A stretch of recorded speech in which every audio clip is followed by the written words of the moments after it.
कि हरिराम व्यास जी हर व्यक्ति को ठाकुर जी के गुण से देखते थे। अगर कोई क्रोधी है तो हरिराम व्यास जी कहते जय हो परशुराम जी आ गए, प्रणाम करो। अगर कोई हाइट में छोटा है, कई लोगों की हाइट ज्यादा बढ़ नहीं पाती, 3, 3.5, 4 फीट पर ही डी एंड हो जाते हैं, उनको देख करके लोग कहते हैं देखो नाटे रह गए, छोटे रह गए। लेकिन हरिराम व्यास जी जब छोटे लोगों को देखते तो कहते ओहो जय हो, बड़ी कृपा। बोले क्या हुआ? वामन भगवान आए हैं, छोटे से हैं। कोई बहुत श्याम वर्ण का है तो कृष्ण है, कोई बहुत गंभीर है तो राम है। हरिराम व्यास जी किसी को भी दोष दृष्टि से नहीं देखते थे, सब में ठाकुर जी का अनुभव। ठाकुर जी जब जीवन में आएंगे तो ऐसे ही हो जाओगे, सबकी खूबियां दिखने लगेंगी, सबकी अच्छाइयां दिखने लगेंगी। ठाकुर जी जीवन में आएंगे तो मौन रहना शुरू कर दोगे। एक बात बताएं आपको, सारी लड़ाइयों की जड़ क्या है? बोलना। सारी लड़ाइयों की जड़ है लूली बाई। हमने जीव का नाम रखा है लूली बाई। कौन सी बाई?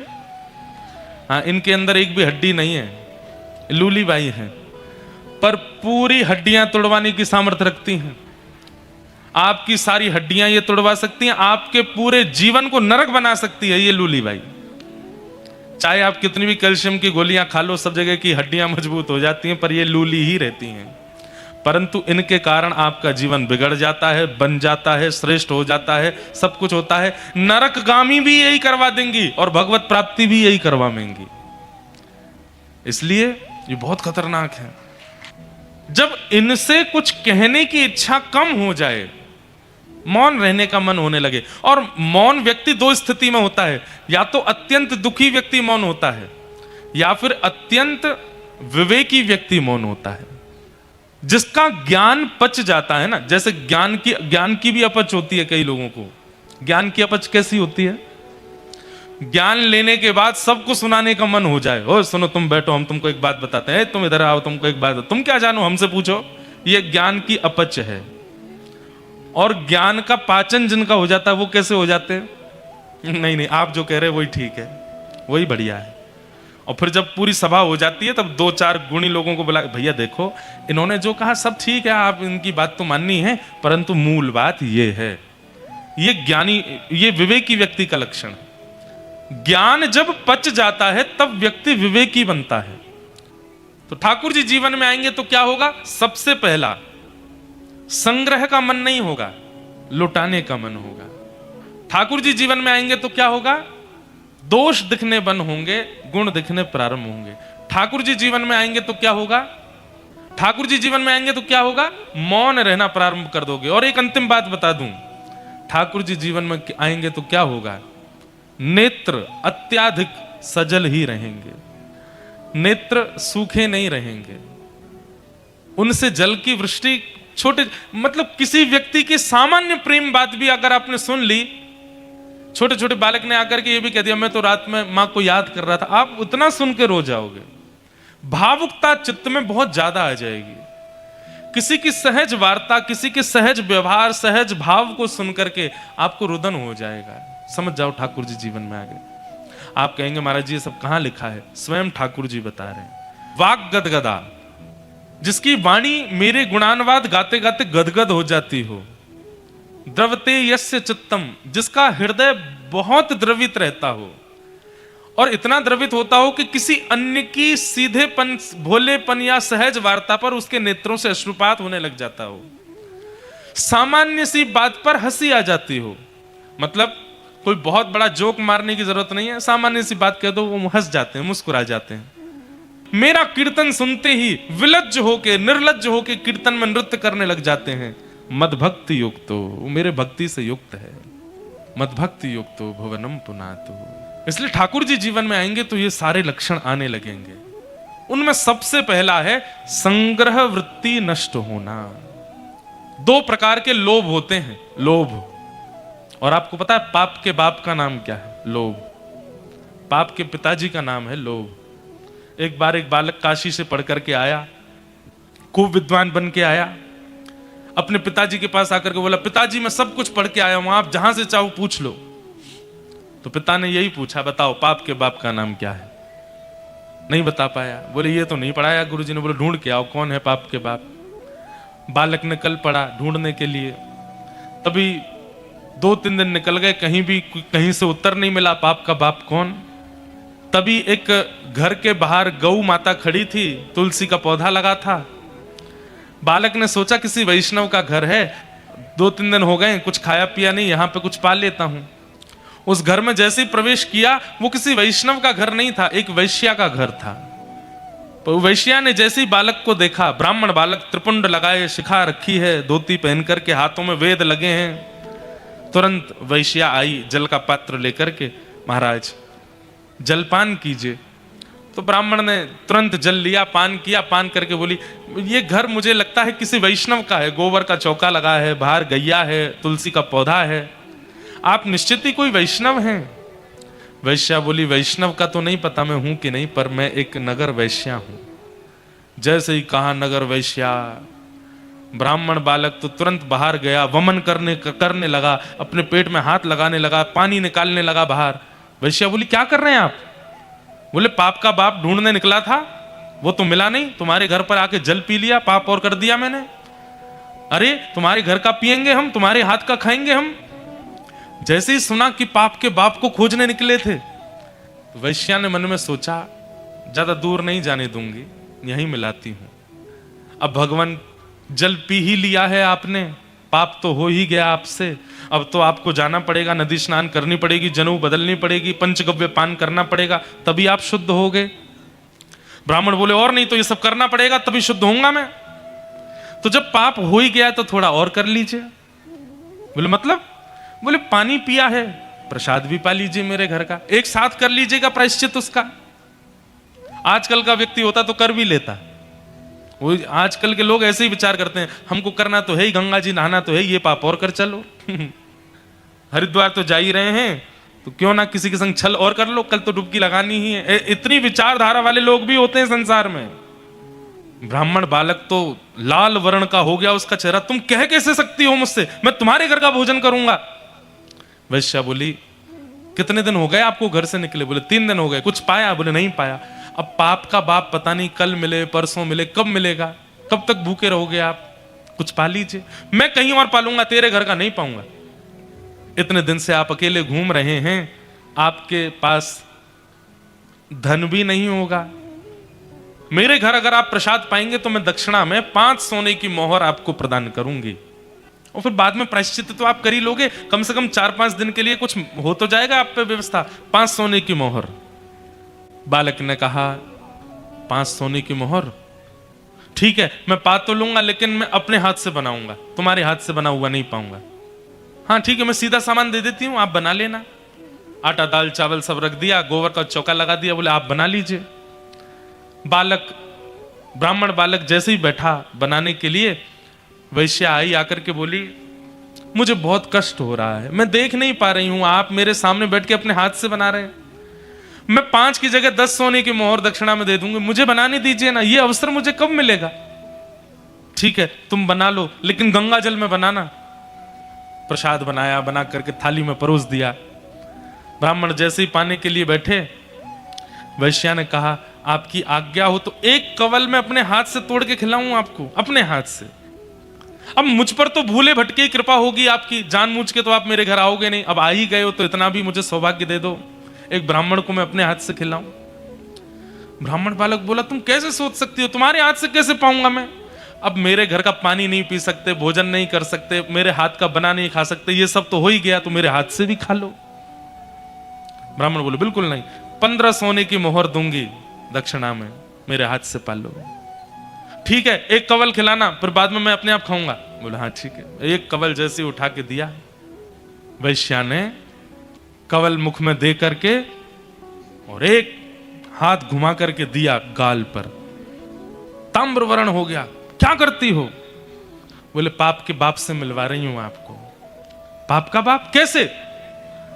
आप मेरे घर का पानी पीते हैं? नहीं पीते। क्यों पिया? बोले वो तो मैंने अनजाने में पिया। अनजाने में पिया तो फिर मेरे घर का भोजन क्यों किया? बोले वो तुम्हारी बड़ी श्रद्धा थी। बोले झूठ मत बोलिए, सोने की मोहर के कारण आपने किया। 5 सोने की मोहर के कारण मेरे घर का भोजन स्वीकार कर लिया, 10 सोने की मोहर के कारण मेरे हाथ का बना स्वीकार कर लिया, और 15 सोने की मोहर पर आप मेरे हाथ से खाने तक को राजी हो गए। अपने पिताजी को जाके बता दीजिए, पाप के बाप का नाम है लोभ। एक लोभ आपसे क्या क्या करवा देता है ये आप खुद विचार करो। एक लोभ, सत्य बता रहे हैं बंधुओं हम आपको, लोभ के वशीभूत लोभ के फलस्वरूप ही व्यक्ति जब अपना जीवन जीने लग जाता है, उस व्यक्ति से पाप बनेगा ही बनेगा। लोभ विहीन होकर के जब क्रिया करोगे पाप से भी बचोगे, लेकिन आपकी क्रिया के पीछे एक लोभ है। आपने विवाह भी लोभ के चक्कर में किया, आपने मित्रता भी लोभ के चक्कर में की, किसी के साथ संबंध भी लोभ के चक्कर में बनाया, किसी भी रूप में लोभ विद्यमान है। और लोभ का मतलब कारण, आपका स्वार्थ लाग करहि सब प्रीति सुर नर मुनिजन की यह रीति। एक स्वार्थ यदि आपका उसके पीछे स्वार्थ ही लोभ है तो आपसे पाप बनेगा बिना कारण अकारण। लोभ रहित होकर के जब क्रिया होती है तब वह पाप विमुक्त करती है। अगर लोभ युक्त होकर के हो, अब लोग गिरिराज जी की परिक्रमा लगाने जाते हैं, 22 किलोमीटर की परिक्रमा लगाते हुए लोगों से पूछो, भैया काय को आए हो परिक्रमा लगाने? अब बेटा की नौकरी नहीं लग रही, या हमारे लगाने आए हैं। लोभ। दूध क्यों चढ़ा रहे हैं शंकर जी पे? वो नहीं हो रहा इसलिए चढ़ा रहे हैं। लोभ। और फिर लोभ तो स्वयं करते हैं, ठाकुर जी को लोभ और दे देते हैं, अगर मेरा ये काम बन गया तो मैं आपके लिए ये करवा दूंगा। ठाकुर जी कहते हैं, वारे लोभी, स्वयं भी लोभ करके आया और मुझे और लोभ दे के जा रहा है कि मेरा ये काम करवा दो तो मैं आपका ये कर दूंगा, आपके लिए सोने का छत्र चढ़ा दूंगा, आपका मंदिर का द्वार बनवा दूंगा। लोभ पाप का बाप है, उससे बचिए। ब्राह्मण ने तुरंत वैश्या के चरण पकड़े, मां मुझे क्षमा कर दो, मैंने केवल आपकी बात सुनकर के आपके आचरण पर और आपके चरित्र पर मैंने कुदृष्टि रखी, पर आप तो मेरी गुरु हो। आपने जो विद्यालय में 5 साल में नहीं सीख पाया मैं, वो आपने 15 मिनट में मुझे बता दिया। पाप का बाप कौन? लोभ नहीं करना है। ठाकुर जी जब जीवन में आएंगे तो लोभ जाएगा, लोभ निकलेगा।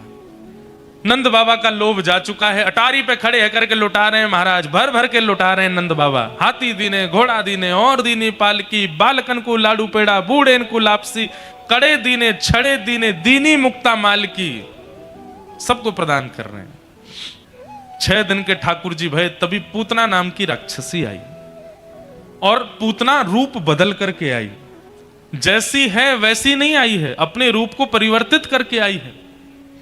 जैसे ही पूतना का आगमन हुआ, कहते इतनी सुंदर बन के आई थी, इतनी सुंदर बन के आई थी कि वहां सब में चर्चा होने लगी। भैया नंद जी के लाला को देख के तो ऐसा लगे परमात्मा आए होगो, और आज हमारी बात सिद्ध है गई। क्यों? जब ये जो आई का है, ये आय देख करके ऐसा लग रहा है कि लक्ष्मी ही दर्शन करवे जा रही है, इतनी सुंदर। उसका रूप राक्षसी का है, परंतु बन के सुंदर जा रही है। बंधु हमारी एक बात मानिएगा, ठाकुर जी के सन्मुख रूप परिवर्तित करके मत जाओ। रूप परिवर्तित मतलब श्रृंगार से नहीं है हमारा मतलब, हृदय जैसा है, विचार जैसे हैं, व्यवहार जैसा है, भाव जैसा है, वैसे जाओ। मैं अगर मंदिर में जाता हूं और मुझे ये याद रहे कि मैं महाराज जी हूं, ठाकुर जी के लिए मैं पूतना हूं, अरे यहां महाराज जी बन के आए हो। मैं मंदिर में जाऊं, मुझे याद रहे मैं मंत्री हूं, मैं ये हूं, मैं वो हूं, मेरी ये पदवी है, तो ठाकुर जी के लिए हम पूतना ही हैं। वहां तो तुम जो हो वैसे जाओ। मुझे मेरे अवगुण पता है, मेरे अंदर कौन कौन से अवगुण हैं, उन अवगुणों को चित्त में धारण करके मैं ठाकुर जी के सन्मुख जाऊं। हे नाथ, वो सूरदास जिनको बिना नेत्रों के ठाकुर जी का दर्शन हो जाता है, और वो सूरदास कह रहे हैं कौन कुटिल खलकामी। इसका मतलब क्या है? ठाकुर जी के आगे अपनी सूक्ष्म से सूक्ष्म दुर्विचार, दुर्भावना, दुर्व्यवहार और दूषितता को स्वीकार करो कि हम ऐसे हैं। आप सब जानते हो, मुझे स्वीकार करो नाथ। जब आप अपने अवगुण ठाकुर जी के सन्मुख भी छुपाने लगते हैं, तब ठाकुर जी को हमारे प्रति पूतना का भाव आता है। पूतना है, पूतना ने क्या किया? है तो कुरूपणी, है तो राक्षसी, लेकिन बन करके गई है परम सुंदरी। जैसे ही पूतना पहुंची, पूतना के आते ही सब ब्रजवासी उसके रूप को देखने लगे, कितनी सुंदर, कितनी सुंदर, कितनी सुंदर। अरे नंदरानी यशोदा जी ने भी एक बार भी पूछा नहीं, जैसे ही देखा सुंदर रूप, यशोदा मैया बोले, अरे सुंदरी कहां ते आई हो, बड़े दिनों बाद दिखी, पहली बार दिखी हो। पूतना को देख करके यशोदा मैया ने भी सहज भाव में लाला को उनकी गोद में दे दिया। हम मानवों का स्वभाव है कि हम रूप और वस्त्र देख करके बहुत जल्दी विश्वास करते हैं। एक बात बहुत ध्यान से सुनिएगा, संसारी व्यक्ति और आध्यात्मिक व्यक्ति में एक और बहुत बड़ा डिफरेंस है। क्या? संसारी व्यक्ति रूप और वर्ण पर विश्वास बहुत जल्दी कर लेता है। रूप है और वर्ण है, वस्त्र हैं, तो फिर नाम क्या है, गोत्र क्या है, कौन से गांव के हैं, ये सब बात की बात है। विश्वास सहज पहले हो जाता है। और आध्यात्मिक व्यक्ति का यह गुण है कि वो वर्ण और रूप को नहीं महत्वता देता। आप चाहे कितने भी रूपवान हो, कितने भी गुणवान हो, कितने भी बढ़िया वस्त्र पहने हैं, वो आपसे बैठ के चार बातें जब तक नहीं कर लेगा तब तक आप पर भरोसा नहीं कर सकता। यह आध्यात्मिक व्यक्ति का लक्षण। संतों के पास बड़े बड़े सेलिब्रिटीज जाते हैं, बड़े बड़े लोग जाते हैं, पर उनके अंदर समत्व ही रहता है। वो विचलित नहीं हो जाते मेरी आपकी तरह किसी बड़े पदवी के व्यक्ति को देख करके। क्यों? आध्यात्म उन्हें बताता है कि पदवी बड़ी होना, रूप का सुंदर होना और वस्त्रों का बहुत बढ़िया होना, इसका मतलब जरूरी नहीं कि व्यक्ति का व्यक्तित्व अच्छा है। वो व्यक्ति के व्यक्तित्व को उसके वचनों से ही पहचानते हैं, उसके संग रह के ही जान पाते हैं। और संसारी व्यक्ति का व्यक्तित्व चाहे जैसा हो, है पॉपुलर है, तो इसका मतलब है कि उसको वो विश्वास का पात्र है। हम उसको कुछ भी दे सकते हैं, हम उससे कुछ भी बोल सकते हैं, कहीं भी उसके साथ जा सकते हैं। और यही मात खाते हैं हम लोग। जितने भी यहां पर अब विवाहित बैठे हैं, लड़का और लड़कियां, सबसे हमारी प्रार्थना, रूप देख करके विवाह मत कीजिएगा, प्रभाव देख करके विवाह मत कीजिएगा, स्वभाव देखिएगा। प्रभाव के साथ कुछ दिन जिया जा सकता है, पर स्वभाव के साथ अंतिम श्वास तक रहा जा सकता है। हम प्रभाव देखते हैं और प्रभाव बहुत लंबे समय तक अच्छा नहीं लगता। पूतना अपना प्रभाव बिखेरती हुई आई, इतनी सुंदर बन के आई, ऐसे कपड़े पहन के आई, ऐसी महकती हुई आई, सब उसी को देखने लगे। लेकिन दुर्भाग्य पूतना का, जैसे ही ठाकुर जी उसकी गोद में गए हैं, पूरा विश्व पूतना को देख रहा था, लेकिन ठाकुर जी ने अपनी दोनों भुजा अपनी आंख पर रख ली, ठाकुर जी ने नहीं देखा। भैया, सबके प्रिय बनो,